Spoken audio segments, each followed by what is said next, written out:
पण नक्कीच चोरांमुळे आर्थिक उलाढाल पुन्हा एकदा खूप मोठ्या प्रमाणावर होते हे आम्हाला मान्य आहे. आणि चोर या विषयावर गायत्री आजपुरती तुमची इथेच रजा घेत आहे. नमस्कार मंडळींनो, आताच गप्पा तुमच्या आमच्या या थेट प्रसारित होणाऱ्या कार्यक्रमात चोर या विषयाच्या गप्पा तुम्ही ऐकल्यात. चोरून चोरून नाही हो, उघड आवाजात रेडिओवर ऐकल्यात 90.8 मेगाहर्ट्झवर. आणि चोर या विषयाच्या ह्या गप्पा तुमच्यासाठी घेऊन आली तुमची रेडिओ मैत्रीण गायत्री. आणि मंडळींनो, गप्पा तुमच्या आमच्या या कार्यक्रमात परत एक फोन कॉल आपण घेतोय. नमस्कार. नमस्कार. पुन्हा एकदा डी प्रशांत. कार्यक्रमाची वेळ झाली पण एक मुद्दा खूप महत्वाचा स्पष्ट करायचा राहिला.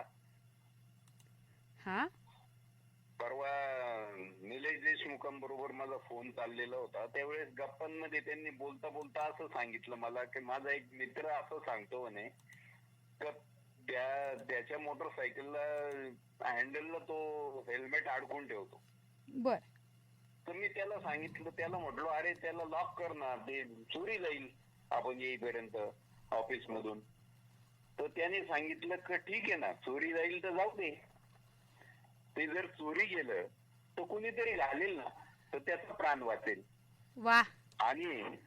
आणि समजा त्या चोराने ते विकलं तरी कोणीतरी विकत घेईल, त्याचा प्राण वाचेल. त्याच्या माझ्यामुळे जर एखाद्याचे प्राण वाचत असतील तर एक हेल्मेट गेलं तर काय हरकत आहे.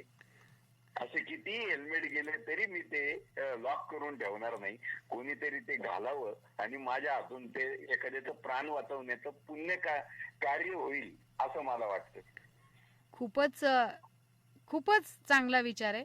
नेहमी गाडीत हेल्मेट ठेवताना असा विचार येतो की नको, वर हेल्मेट ठेवावं आणि अलगद ते चोरीला जावं. पण आता मात्र या माध्यमातून आम्हाला एक विचार कळालाय की जर ते चोरीला गेलं तर असं चोरी जाणं आवडेल आम्हाला, कारण इथे सेफ्टीच्या वस्तू चोरी जात आहेत आणि कुणाला तरी सेफ्टी होते, प्रोटेक्शन होत आहे. चालेल, धन्यवाद. चला, धन्यवाद. आपण सहभागी झालात.